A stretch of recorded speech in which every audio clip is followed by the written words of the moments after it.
स्वागत है आप सबका दोस्तों। हैदराबाद की टीम में ये सीज़न शुरू होने से पहले बोल रही थी कि इस सीज़न हम 300 के ऊपर का स्कोर बनाएंगे, लेकिन अब हालात ऐसे आ चुके हैं कि हैदराबाद की टीम जो है दोस्तों ये 150 तक भी नहीं पहुंच पा रही।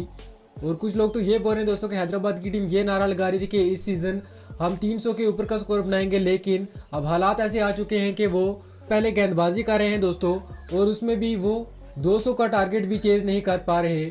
तो इसमें कौन सा आपको इंटेंट नजर आ रहा है कि ये 300 रन बनाएंगे? दोस्तों हैदराबाद को 80 रनों की हार मिली है कोलकाता नाइट राइडर्स से, और इस हार के बाद हैदराबाद की ये जो टीम है ये अब पॉइंट्स टेबल पर आखिरी स्थान पर पहुंच चुकी है। 4 मैच में 3 हार के बाद कोलकाता नाइट राइडर की टीम इसने छलांग लगाई है और 4 मैचों में अब 2 जीत के साथ वो 5वें स्थान पर पहुंच चुके हैं। कोलकाता नाइट राइडर के लिए दोस्तों सबसे अच्छी बात ये रही है कि इस मैच में उनके जो शानदार जो बढ़िया प्लेयर थे, जिस पर कि उन सबको उम्मीदें थी कि ये प्रदर्शन करेंगे, पैसा खर्च किया था।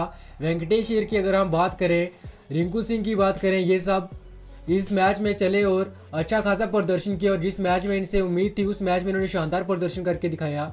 वेंकटेश अय्यर को 23 करोड़ से ऊपर इसलिए खरीदा था ताकि वो 200 से ऊपर के स्ट्राइक रेट से बल्लेबाजी करे, और इस मैच में उन्होंने करके दिखाया। रिंकू सिंह ने भी शानदार फिनिश किया इस मैच में, और वैभव अरोड़ा और हर्षित राणा ने तो पावर प्ले में ही इस गेम को खत्म कर दिया, जहां उन्होंने हैदराबाद के टॉप ऑर्डर को तहस नहस करके रख दिया। और जितने भी उनके प्लेयर थे, ट्रेविस हेड, अभिषेक शर्मा और ईशान किशन, सिर्फ पहले मैच में इन्होंने प्रदर्शन किया, उसके बाद लगातार खामोश हैं। और वैभव अरोड़ा और हर्षित राणा ने इसी का फायदा उठाया और तीनों को उन्होंने इस मैच में भी खामोश करके रखा।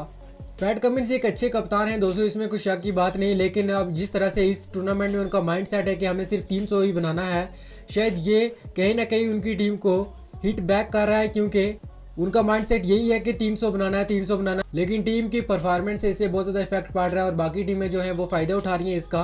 और 200 का पीछा करने उतरी हैदराबाद की टीम सिर्फ 120 रनों पर ही ऑल आउट होगी।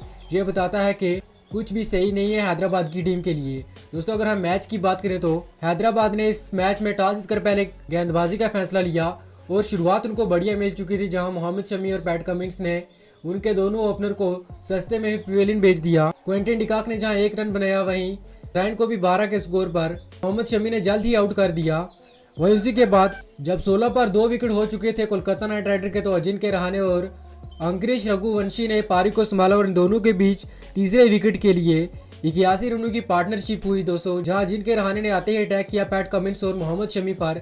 27 गेंदें खेली और 38 रनों की पारी खेली, जिसमें उन्होंने 4 छक्के लगाए। वहीं अगर हम बात करें अंकुरिश रघुवंशी की, तो इन्होंने शानदार अर्धशतकीय पारी खेली, 32 गेंदों में 50 रन बनाए। और जिस तरह से इंटेंट दिखा रहे हैं अपने बल्लेबाजी में, ये फ्यूचर नज़र आ रहे हैं इंडिया के, क्योंकि इन्होंने पिछले सीज़न भी शानदार परफॉर्मेंस दी थी, और इस सीज़न भी ये जब बड़ा मैच था तो उसमें उन्होंने परफॉर्म करके दिखाया है। और इनकी तारीफ इसलिए भी बनती है दोस्तों, क्योंकि एक तो मोहम्मद शमी और पैट कमिंस गेंदबाजों के सामने ये बल्लेबाजी कर रहे थे, और साथ में 16 पर 2 विकेट गिर चुके थे तब ये पिच पर आए थे, तो काफ़ी ज़्यादा अंडर प्रेशर थे ये। लेकिन वहाँ से इन्होंने अपना बेस्ट दिया, जो कि इनके लिए और इंडिया के लिए बहुत अच्छी बात है दोस्तों। इसी के बाद वेंकटेश अय्यर, जिन पर के इस टीम ने बहुत पैसे खर्च किए थे दोस्तों, और यही उम्मीद थी कि किसी दिन किसी दिन तो ये परफॉर्म करेंगे, लेकिन इस मैच में उनकी परफॉर्मेंस हमें दिखी, जहां उन्होंने 29 गेंदें खेली और 60 रन बनाए, 4 चौके और 3 छक्के लगाए उन्होंने। शुरुआत में वो थोड़ा रुक कर खेल रहे थे, लेकिन एक बार जब उन्होंने लय पकड़ ली उसके बाद उन्होंने किसी की ओर नहीं देखा। रिंकू सिंह ने भी इस मैच में 16 गेंदों में 32 रनों की पारी खेली। वहीं अंत में आकर आंद्रे रसल ने भी नाबाद 10 रन बनाए, और कोलकाता की टीम ने आखिरी 4 ओवर में शायद 80 से ऊपर रन बनाए। और यही दिखाता है कि कितना बढ़िया इंटेंट था इनकी बल्लेबाजी में। वेंकटेश अय्यर, आंद्रे रसल और रिंकू सिंह ने किस तरह से परफॉर्मेंस दी इस मैच में, और कोलकाता की टीम 200 रन तक पहुंच गई। दोस्तों जब हैदराबाद की टीम बल्लेबाजी करने के लिए आए तो इम्पैक्ट प्लेयर उनके आए थे ट्रेविस हेड, लेकिन ट्रेविस हेड पहले ही ओवर में कोई बड़ा इम्पैक्ट नहीं डाल पाए, और वैभव अरोड़ा ने उनको पवेलियन भेज दिया। वहीं उसी के बाद अभिषेक शर्मा और ईशान किशन भी जल्दी ही पवेलियन चले गए। हैदराबाद का स्कोर 9 पर 3 हो चुका था 2.1 ओवर के बाद, और लगातार उनका टॉप ऑर्डर जो है वो फेल होता आ रहा है पिछले 2 मैचों से, और इस मैच में भी कोई बढ़िया इंटेंट दिखा नहीं उनकी ओर से।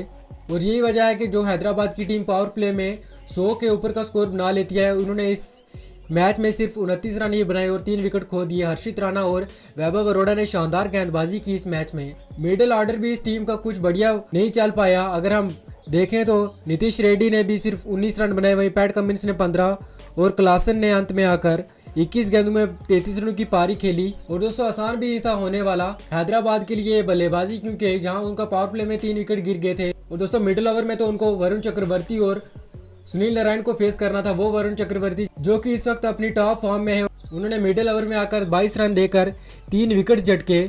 और हैदराबाद की पूरी टीम 16.4 ओवर में 120 पर ढेर हो गई और 80 रनों से ये मुकाबला जीत लिया कोलकाता नाइट राइडर ने। और मैन ऑफ द मैच रहे वैभव अरोड़ा, जिन्होंने कई शानदार गेंदबाजी कराई इस मैच में और 4 ओवर में 29 रन देकर इन्होंने भी 3 विकेट्स लिए हैं। और बॉलिंग, बैटिंग और फील्डिंग तीनों डिपार्टमेंट में हैदराबाद को चारों खाने जीत किया है कोलकाता नाइट राइडर ने।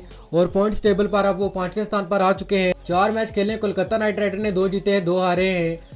वहीं हैदराबाद की टीम अब 4 मैच में 3 हार के बाद अब आखिरी स्थान पर पहुंच चुकी है। टूर्नामेंट स्टार्ट होने पर ये पहले पर थे, लेकिन सिर्फ 4 मैच के बाद ही ये आखिरी स्थान पर आ चुके हैं।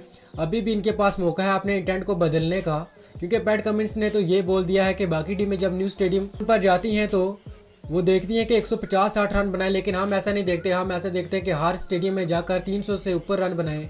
इस इंटेंट को बदलने की ज़रूरत है। आपको क्या लगता है कि क्या हैदराबाद की टीम वापसी करेगी या नहीं? कमेंट बॉक्स जरूर बताना। वहीं अगर आप डेली क्रिकेट की अपडेट देखते हो तो हमारे चैनल को सब्सक्राइब करने मिलते हैं अगली वीडियो में।